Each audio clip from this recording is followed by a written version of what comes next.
In the early hours of May 7th, 1915, the North Atlantic lay calm, deceptively calm. Aboard the RMS Lusitania, more than 1,900 passengers and crew sailed toward what they believed was safety, unaware that beneath the waves, a silent predator was waiting. What happened next would become one of the most shocking maritime disasters in history.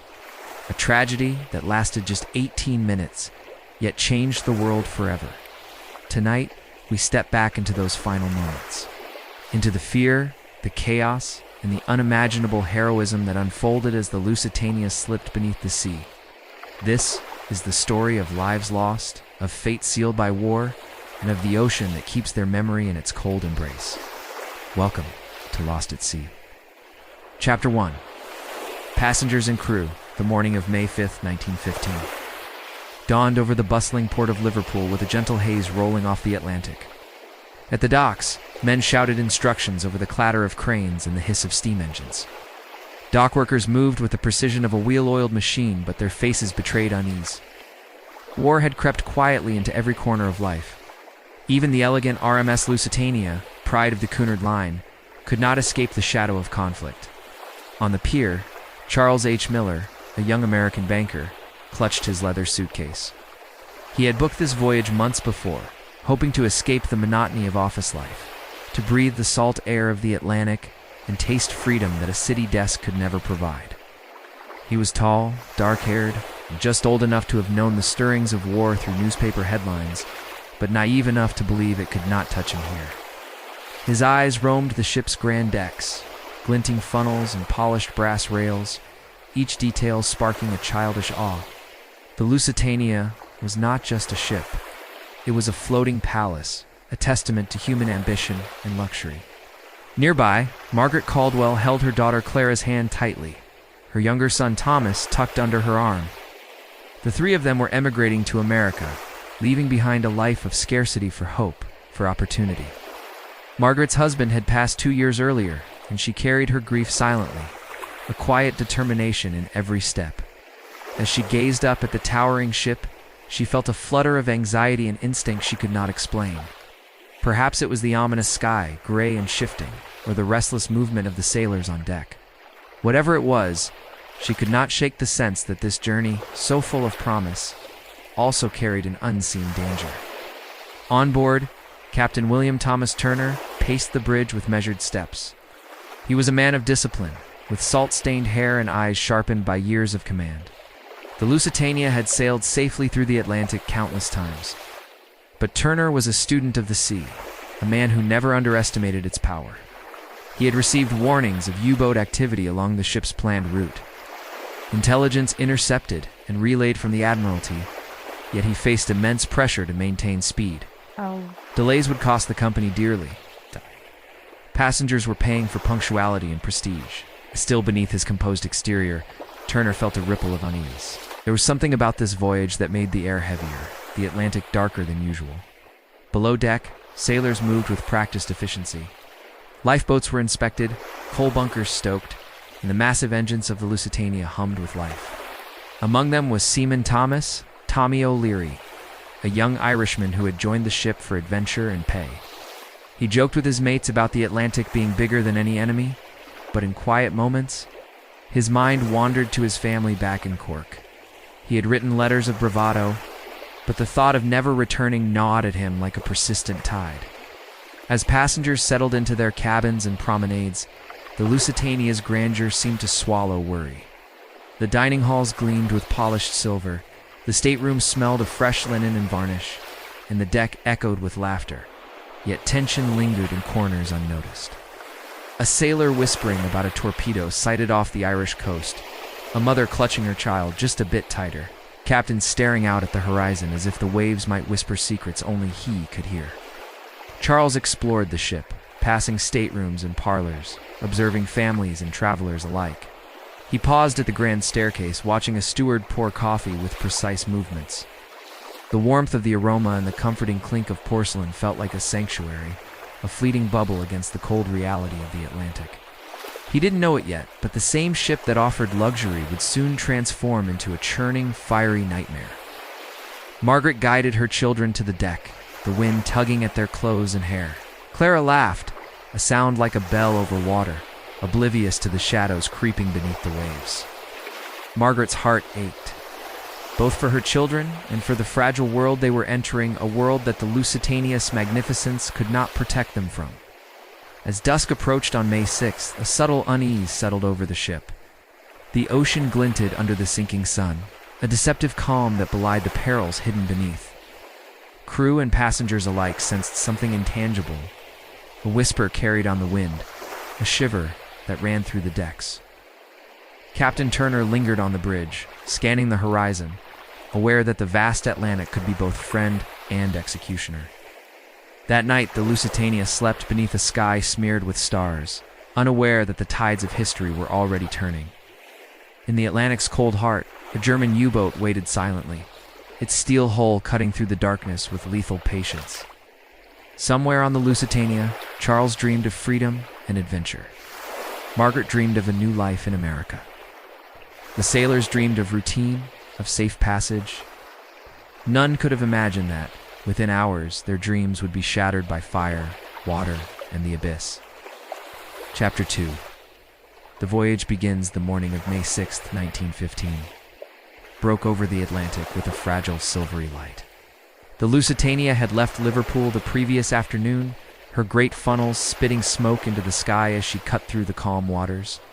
Below deck, the engines thrummed with mechanical precision, a steady heartbeat propelling the ship forward.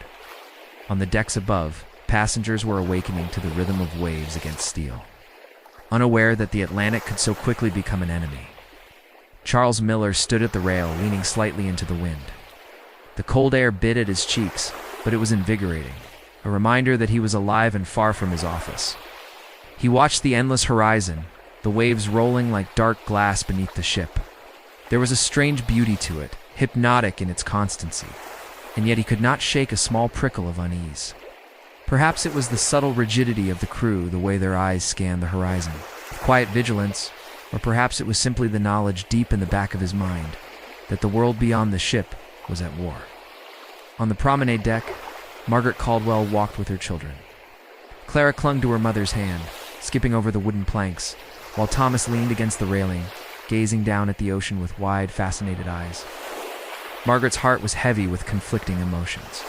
Joy at their journey, pride in her courage to start a new life, and an unnameable dread that seemed to cling to the wind. She scanned the faces of other passengers, searching for reassurance, yet many wore masks of polite cheerfulness, disguising the subtle tension she felt. Inside, the dining room gleamed under chandeliers, the polished silverware reflecting the morning light. Waiters moved with graceful precision, delivering coffee and pastries to the wealthy travelers who treated the voyage as an extension of their lives of comfort. Among them was Lord Edward Harrington, a stockbroker from London. Reading the morning newspaper while his wife adjusted her fur collar, they were oblivious to the dangers lurking beneath the waves, concerned only with the trivialities of high society, the latest scandal, the cost of tea, the flavor of the butter. Yet, in the corners of their eyes, there was a flicker of unease, a brief glance at the gray sea, as though the ocean itself might judge them. Below deck, the crew worked tirelessly. Lifeboats were polished and checked, fire drills rehearsed, coal shovels moved with rhythmic precision. Among the crew, young Tommy O'Leary kept a watchful eye on the passengers. He admired the elegance of the Lusitania, the way she seemed to float above the water as though invincible. But in his gut, he felt the same gnawing doubt he had felt since leaving Port of Premonition, subtle and insistent, that this voyage would test them all. The hours passed in a deceptive calm. Meals were served, laughter echoed across the decks, and the children played games in the open air. Charles found himself speaking with a fellow American, a writer named Henry Wallace, who spoke excitedly of Europe, of culture, and freedom, yet paused when the conversation turned to the war. "It seems so distant, doesn't it?" Henry said, gesturing vaguely toward the gray horizon. "Out here, it feels like nothing can touch us." But even as he spoke, a sailor passed by with a telegram, his expression tight with concern, a reminder that no one, not even the Lusitania, was truly untouchable. By afternoon, subtle signs of tension began to emerge. The sea, which had seemed calm, developed a restless edge. Waves slanted unnaturally, and the wind tugged harder at the sails of small craft that trailed the Lusitania. Sailors whispered among themselves, glancing toward the horizon. "Saw something off the port bow," one muttered. "Could be nothing, could be." His voice trailed off, leaving the sentence unfinished, suspended like a shadow over the deck. Captain Turner remained on the bridge, his binoculars sweeping the horizon. His eyes, sharp and unyielding, scanned the gray swell with the intensity of a man who understood the ocean's hidden dangers. He had plotted the course to avoid known U-boat patrols, yet the Atlantic was vast and unpredictable. He sensed the weight of responsibility pressing against his chest, the lives of over 1,900 souls entrusted to his command. Every creak of steel, every ripple of the waves, carried a potential threat. As evening approached, a subtle unease gripped the ship. Passengers noticed small changes. The air grew chillier, the smell of the sea sharper, the horizon darker, as if the ocean itself were holding its breath. Children grew quieter, couples walked closer together, and even the seasoned crew moved with an almost imperceptible urgency. The Lusitania, magnificent and proud, seemed to tremble with anticipation. As though aware that the Atlantic's patience was at its limit, dinner that night was lavish, a display of wealth and refinement.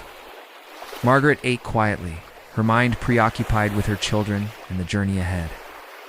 Charles laughed politely at Henry Wallace's anecdotes, but even his voice betrayed a hint of tension.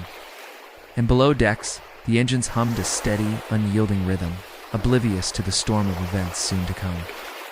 As darkness fell over the Atlantic, the Lusitania glided across the waves under a cloak of twilight. Stars shimmered faintly, pale against the gray sky, as the ship's lights reflected on the water. Somewhere far below, hidden from view, the German U-boat U-20 moved silently through the depths. Its steel hull slicing the black water, its crew waiting patiently for the moment to strike. The tension on the Lusitania grew almost imperceptibly, a trembling undercurrent beneath the veneer of luxury and normalcy. On deck, Charles leaned against the railing, feeling the chill of night creeping into his bones. Margaret held Clara close, whispering reassurances she did not fully feel. Tommy O'Leary watched the horizon, a shiver crawling down his spine. And Captain Turner, alone on the bridge, felt the weight of every life aboard pressing against his chest. The Atlantic's darkness, a prelude to the unknown. No one could know that the next day, the Atlantic would erupt in fire and chaos. The Lusitania, so proud and seemingly invincible, would become a tomb for hundreds. A crucible of fear, heroism, and unimaginable loss. The beauty of the voyage would turn to horror, the laughter to screams, and the ocean would claim those who had trusted in her calm. For now, though, the night was still. The Lusitania sailed onward, unaware that the shadow of death was already lurking beneath her keel, waiting for the perfect moment to strike. Chapter 3. The morning of May 7th. Calm before the Torpedo. The first light of May 7th, 1915. Shimmered weakly across the Atlantic, a ghostly silver haze that made the ocean seem endless and eerily still. The Lusitania cut a graceful path through the calm waters, her polished hull reflecting the faint glow like a mirror. On board, life continued with a deceptive normalcy. Passengers sipped coffee in the dining salons, children played quietly on the deck, and the crew moved with mechanical precision, as though unaware of the storm silently approaching from beneath the waves. Charles Miller stood at the railing, the cold wind tugging at his coat. The horizon stretched forever, a blank canvas that might hide anything. He had been walking for nearly an hour, taking in the morning's beauty, trying to shake a lingering unease he could not name. Every wave that lapped against the Lusitania seemed to whisper a warning, yet he forced himself to believe in the ship's invincibility. Nothing can touch this, he told himself. But the Atlantic had a patience far older than any human confidence. Nearby, Margaret Caldwell adjusted her children's scarves, her eyes scanning the water with a vigilance born of a mother's instinct. Clara and Thomas laughed softly, building towers of sand on the promenade deck's artificial sandpit, oblivious to their mother's anxiety. Margaret's heart thumped against her ribs, a steady drum of fear that she could not quite silence. Something about the morning felt different. The wind was colder than usual, the waves smoother, almost unnaturally so, and there was a hush across the decks that seemed to settle over the passengers like a veil. Below deck, Tommy O'Leary moved among the crew, performing routine checks on lifeboats and equipment. He smiled and joked with fellow sailors, but a cold knot had formed in his stomach. He had seen many voyages, but this morning felt wrong. He could not explain why, and he knew better than to voice it. Superstition and fear were dangerous on a ship where panic could spread like wildfire. Even Captain Turner, standing alone on the bridge with binoculars scanning the horizon, felt a tightening in his chest. Reports of U-boat activity had filtered through the night, intercepted by the Admiralty. There were no sightings, no warnings of immediate danger, yet Turner's experience told him to trust his instincts. Something about the Atlantic that morning felt off. The sea holding itself in unnatural suspension, as though it were waiting for a signal to act. As the Lusitania moved further from Ireland, the subtle tension among the crew began to grow. Sailors whispered in corners, pointing toward faint shadows on the horizon. They had seen shapes, fleeting and indistinct, that could be birds, drifting debris, or the hull of something sinister beneath the waves. No one dared speak too loudly. Fear once named could spread like fire across the decks. The ship's daily rhythm continued. Breakfast was served, linen napkins folded with meticulous care. The smell of fresh coffee and baked goods mingling with the salty air. Lord Harrington and his wife discussed trivial matters, their voices calm and measured, but even they could not entirely mask the unease that clung to the ship. Passengers in cabins opened their portholes to greet the morning, unaware that beneath the Lusitania, the ocean was already poised to strike. By mid-morning, the Atlantic seemed impossibly calm, the waters glimmering with a deceptive serenity. The sun, pale behind a veil of clouds, cast a ghostly light over the Lusitania. The contrast between the ship's grandeur and the ocean's cold patience was stark. Charles walked along the deck, passing Margaret and her children. For a brief moment, their eyes met, and he offered a reassuring nod, the universal gesture of shared humanity in the face of the unknown. Neither knew that within hours their lives would be torn apart, their world reduced to chaos and desperation. Far below the waves, the German U-boat U-20 lurked, a predator invisible in the depths. Its crew had spent hours tracking the Lusitania, waiting for the perfect moment to strike. The captain, Walter Schwieger, peered through periscopes, calculating distance, speed, and trajectory. Time seemed to slow in the claustrophobic steel confines, each second bringing them closer to the moment that would alter history. Back on the Lusitania, passengers moved with increasing awareness of the morning's quiet. Some felt an unexplainable dread. Others noticed nothing at all. Clara sang softly to herself, a fragile melody that drifted across the deck. Margaret's grip on her children tightened instinctively. Charles paused to watch the horizon, squinting against the light, a subtle shiver running down his spine. Even Tommy, hardened by years at sea, felt a cold tension in his chest, a warning he could neither name nor ignore. At 10:10 a.m., the Atlantic remained calm, almost deceptively so. The Lusitania's engines thrummed steadily, the ship slicing through the water like a blade. The world above deck was serene, the passengers lulled by routine and luxury. And then, in a moment so sudden, it would haunt survivors for the rest of their lives. The silence of the Atlantic was shattered. The torpedo struck. The explosion ripped through the starboard side with a violent roar, steel twisting and splitting, fire and smoke billowing instantly. Passengers were thrown from their feet, plates and furniture cascading through dining rooms, screams erupting like waves across the decks. Charles was hurled to the floor, the taste of salt and iron in his mouth as chaos engulfed him. Margaret dropped to the deck, shielding Clara and Thomas, her mind screaming against the impossible, trying to will the world to remain intact. Tommy O'Leary ran toward the source of the noise, adrenaline surging, the cold knot in his stomach now a living panic. The ship shuddered, groaning under the force of the impact. Lifeboats were swung into the waves, but some were jammed, others toppled. Crew and passengers alike were thrown into a mad scramble for survival, the Atlantic already reaching up with cold, cruel hands to claim its victims. Captain Turner, white-faced and unflinching, barked orders over the chaos. All hands to lifeboats. Get the women and children first. His voice cut through the screams like a knife, commanding obedience even as the Lusitania's fate spiraled out of control. From deck to deck, the scene was one of unimaginable horror. children crying, mothers clutching them desperately, men trying to fight the pull of water as they were swept into the churning Atlantic. The Lusitania, so proud and majestic moments before, was now a living nightmare, tilting and listing as the ocean claimed its first victims. Charles grabbed a life vest, fumbling as the ship lurched violently. Margaret clutched her children, each wave of the ship threatening to rip them from her grasp. Tommy fought to clear a jammed lifeboat, sweat and blood mingling with salt water on his face. Above all, the Atlantic waited, patient and eternal, swallowing screams, dreams, and the lives of hundreds in one merciless instant. In those final moments before the lifeboats hit the water, there was no distinction between social class, nationality, or age. The Atlantic was impartial, taking what it wanted, indifferent to the stories, hopes, and fears of those it consumed. For Charles, Margaret, Tommy, and countless others, the voyage of the Lusitania had become a crucible of survival, fear, and unimaginable loss. And yet, even amid terror, flashes of heroism appeared.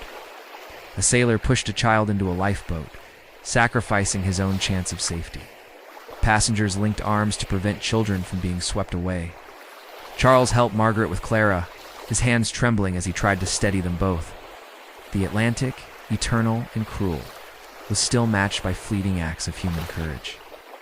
A testament to the resilience of the spirit even in the face of death. Chapter 4. Panic and Heroism. The sinking the Atlantic erupted. The explosion from the torpedo had ripped through the Lusitania, but it was only the beginning. The great ship, once a symbol of elegance and human achievement, now trembled violently, steel groaning as it listed sharply to starboard. The decks tilted, throwing passengers and crew alike into a chaotic ballet of fear. Luggage, furniture, and personal effects became deadly projectiles, clattering and smashing across the deck. Screams cut through the roar of the ocean, mingling with the hiss of steam and the metallic cries of tearing metal. Charles Miller clung to the railing, his knuckles white as he fought to maintain his balance. Around him, the passengers were in a state of shock, some frozen, some screaming, some scrambling blindly toward lifeboats. He spotted Margaret Caldwell struggling to lift her children into a partially launched lifeboat. Her eyes met his, wide with panic yet resolute, and without thinking, Charles rushed to help. The wind tore at his coat, the waves lapping violently against the ship's hull, threatening to sweep them all into the icy water below. Below deck, Tommy O'Leary fought his way through the chaos. Crew and passengers collided in a frantic scramble toward the lifeboats. He pushed aside overturned benches and grasped the straps of life vests, handing them to trembling men and women. His heart pounded, each beat echoing with the knowledge that the Atlantic claimed no one's hesitation as mercy. A mother screamed as she realized her child was gone, pulled beneath the waves by the tilting deck.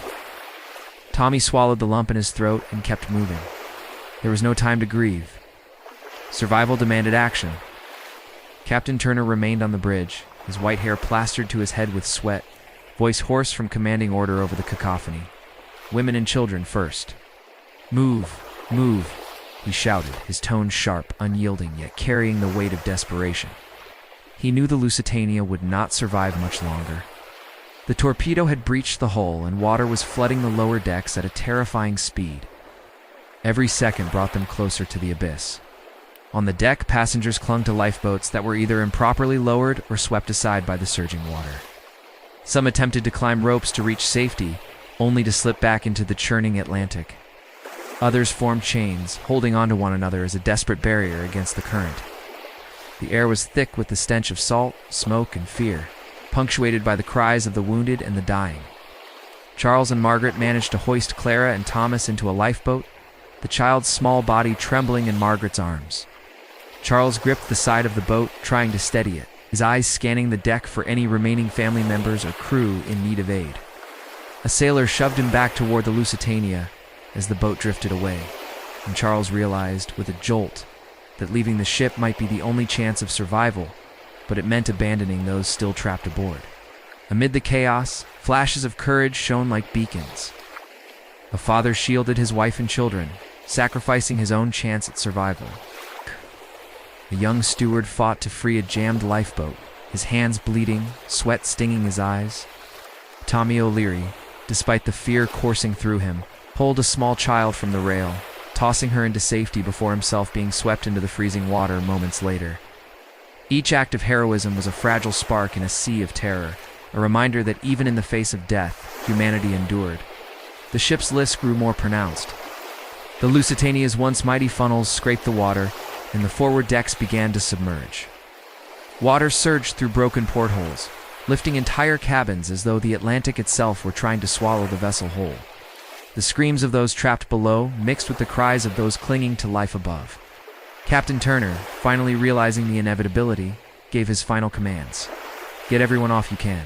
Signal for help. Hold the line," his voice carried above the roar, resolute even as the ship he had commanded for years betrayed him to the sea. Time seemed to stretch and compress simultaneously.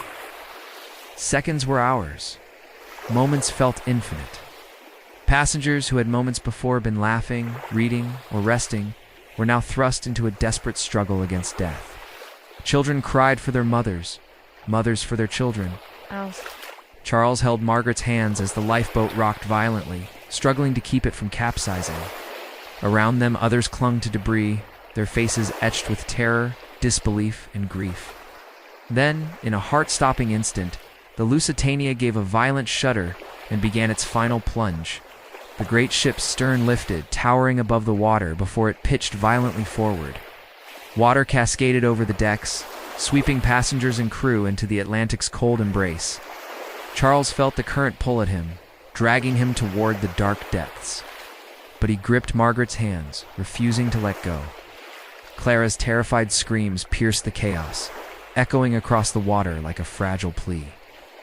The Atlantic, indifferent and eternal, claimed hundreds in a single merciless wave. Bodies were tossed, clothing torn, life vests torn away. Smoke and steam mixed with spray, creating a haze in which the doomed ship vanished piece by piece. Those who survived the initial plunge clung to wreckage, lifeboats, or each other, shivering violently in the icy embrace of the ocean. As the Lusitania disappeared beneath the waves, the Atlantic returned to its deceptive calm. Survivors drifted, exhausted, terrified, and mourning. The screams had ceased, replaced by a hollow silence broken only by the distant cries of the injured and the gentle lapping of waves. The grandeur, the promise, the dreams of the Lusitania were gone, leaving behind only loss, grief, and the cold, vast expanse of the Atlantic. Charles, clinging to a piece of debris, felt Margaret's hand brush his, assuring him that Clara and Thomas were safe. He could hardly comprehend the scale of what had occurred. Friends, strangers, and loved ones swallowed in moments of chaos. Above all, he felt an unshakable sense of the ocean's power, a reminder that the sea gives and takes with impartial cruelty. Even amid tragedy, flashes of human courage endured. Sailors risked themselves to rescue strangers, parents shielded children with their own bodies, and Charles found in himself a strength he never knew existed. But the cost was immense. Hundreds of lives were gone in the blink of an eye, their stories swallowed by the Atlantic. By the time rescue ships arrived, only fragments of the Lusitania's passengers remained, a handful of lifeboats, scattered debris, and the faces of the lucky few who had survived the night. The Atlantic, silent once more, had reclaimed its victims, leaving humanity to remember, mourn, and wonder how such a magnificent vessel could fall so swiftly into darkness. Chapter 5. Survival and loss. The Atlantic had returned to its deceptive calm. The great RMS Lusitania, once a floating palace of light, laughter, and human ambition, had vanished beneath the waves. All that remained were scattered lifeboats, floating debris, and the drifting. Shivering survivors clinging desperately to anything that could keep them from sinking into the icy abyss.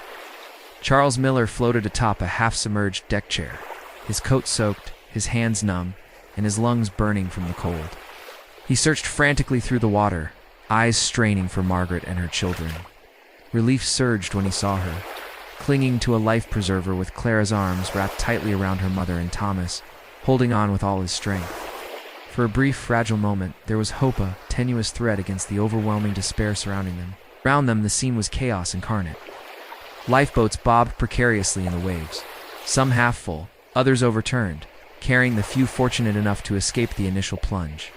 Bodies floated motionlessly, some caught beneath wreckage, some drifting alone. The cries of the injured echoed across the water, mingling with the quiet, endless rhythm of the Atlantic. Every wave seemed to mock the survivors, indifferent to their pain, their grief, and their desperate clinging to life. Tommy O'Leary had survived, but only barely.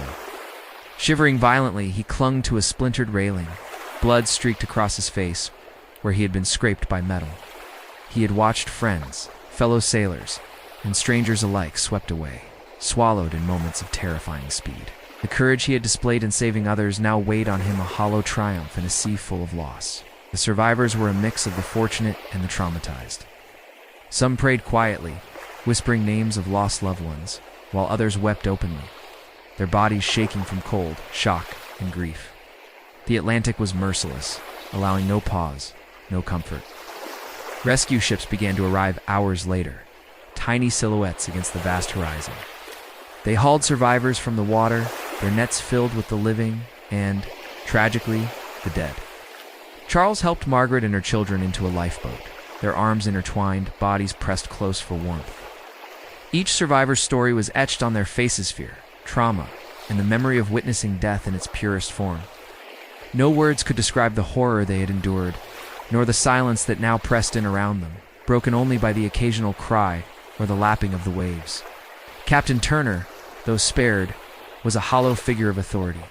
He had given his final orders, ensured as many lives as possible were saved, and yet could not escape the weight of guilt. The Lusitania had been his command, his responsibility, and now it was unclaimed by the sea. Every decision, every hesitation, every choice made in the hours before the sinking replayed endlessly in his mind. As night fell over the Atlantic, the survivors huddled in lifeboats, shivering and exhausted. The wind carried the faint scent of salt, smoke, and tragedy, and the horizon seemed infinite, a reminder that the world they had known had been irrevocably altered. Stories emerged among the survivors, small acts of bravery, lives saved at the cost of others, moments of humanity shining in the darkness. Even as grief threatened to drown them, these acts of courage became anchors, reminders that hope and humanity endure even in the face of overwhelming loss. Margaret held Clara and Thomas close, whispering reassurances she did not entirely believe. Charles sat beside them, his hands frozen, his mind replaying the screams, the chaos, and the haunting emptiness left by those who had been lost.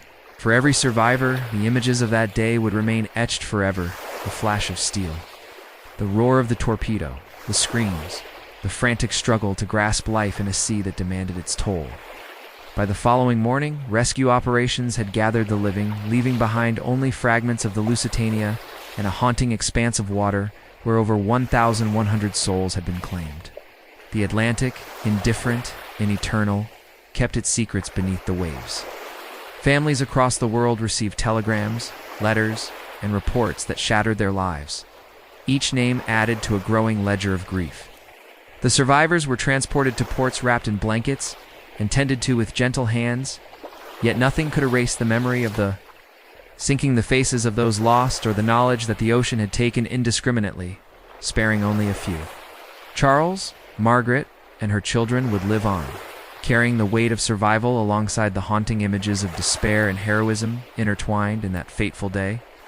In the years to come, memorials would rise, stories would be told, and historians would study the wreckage, but the human cost, the fear, the courage, the grief would forever remain intangible, locked in the hearts of those who had seen the Atlantic, claimed the Lusitania and all that she carried.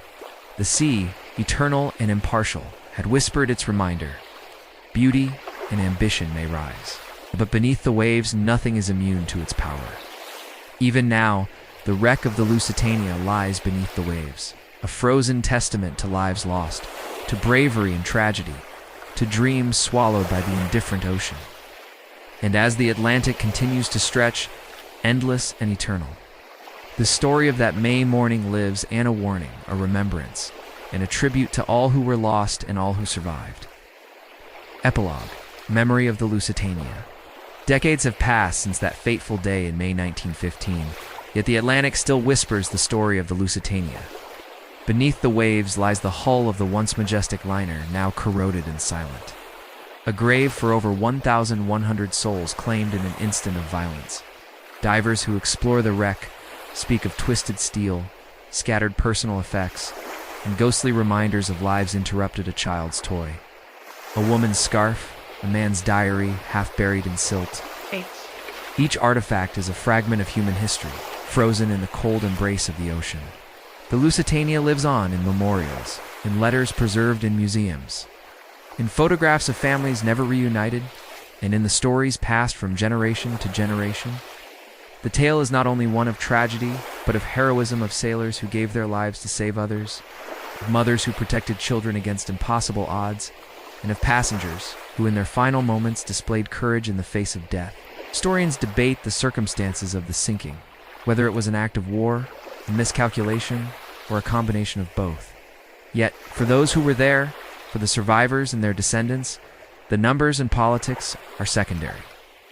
What matters is the human experience, the fear, the loss, the despair, and the resilience that arose amidst unimaginable chaos.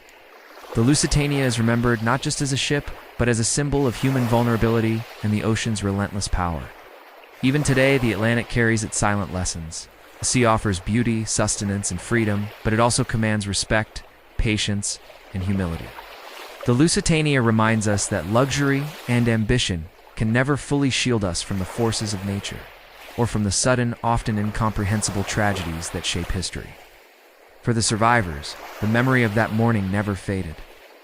Charles Miller would recount the ordeal in quiet moments, the horror and the heroism etched forever into his mind.